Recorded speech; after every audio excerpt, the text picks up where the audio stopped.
It's the 4th of April, 2017, and man, it's freaking gorgeous outside. I'm really looking forward to D&D today, because it was kind of stressful at the end of work. I'm not going to tell tales out of school, so to speak, or out of work. Anyway, point is, I need to unwind. And spending time with good friends, moving ever closer towards a vampire's castle that's probably going to kill us. What a perfect way to do that!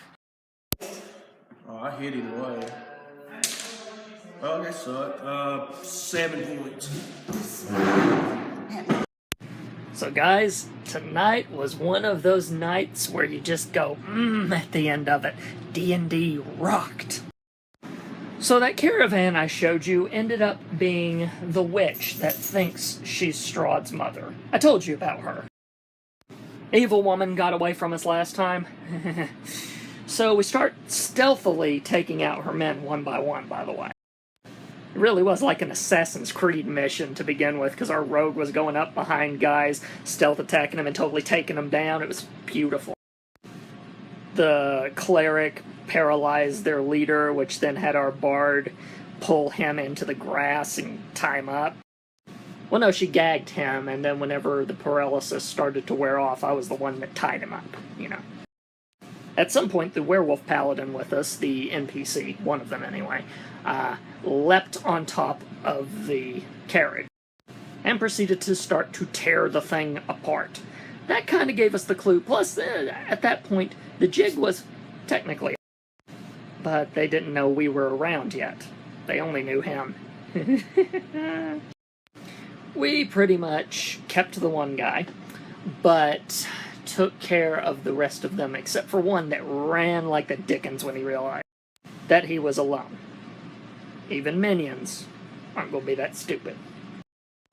So finally it comes to the point to where she's levitating herself out of the carriage after she just shot the freak. She just magic missiles the werewolf off of the carriage, and he just goes flying off into the distance.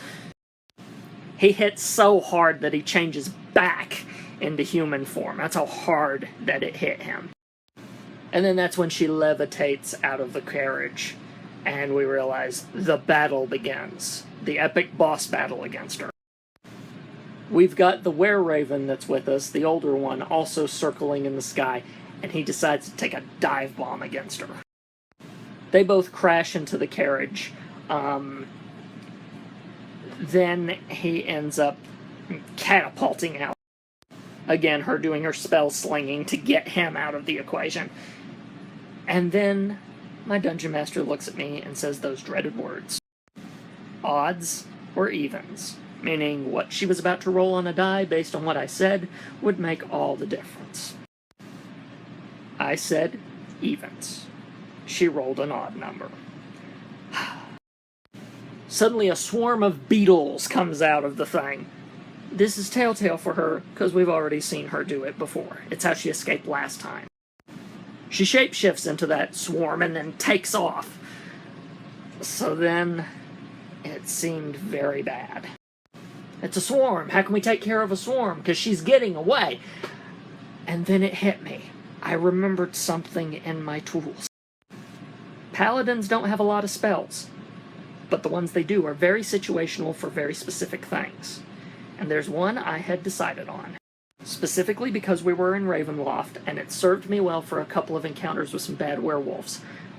But it occurred to me, this was a shape change too.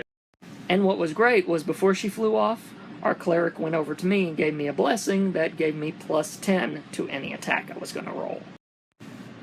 This thing was so stacked I almost couldn't miss. It almost felt unfair to the NPC, if I'm totally honest. But with all my pluses and stuff, I rolled a moonbeam. And the way that the moonbeam works is that it'll do 2d10 of radiant damage, sure, and it makes a little column of light down.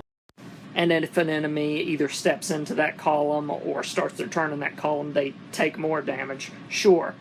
Here's the big shape changers, if they miss that saving throw, also turn back to their default shape. And she missed. She rolled a 3. Didn't even get close to my spell DC, which means I had her. And she was 10 feet in the air, which also meant she took falling damage as well, on top of the damage that I did normally with the Moonbeam. So there she was on the ground. We all surrounded her. I won't go into every single detail of what happened after that. Point is, we massacred her. And then the interesting part. Ravenloft had its own say in how her fate was decided. We destroyed her. I think I've explained the mist around the place before. Pretty much it's where the souls of the dead are kept. The mist, in a uncharacteristic form, by the way, we've never seen it do this before. It came in and engulfed her body and pretty much fought her to take her soul. And, well, it won. So that was it. Ding dong, the witch is dead. That felt like a good accomplishment for a night of D&D. You always love those little peaks in the story, and this was definitely one of those peaks that was like, that's freaking awesome. And like I said, where it had kind of been a rough day, I needed something like this, and boy, did D&D deliver tonight. Fan-freaking-tastic.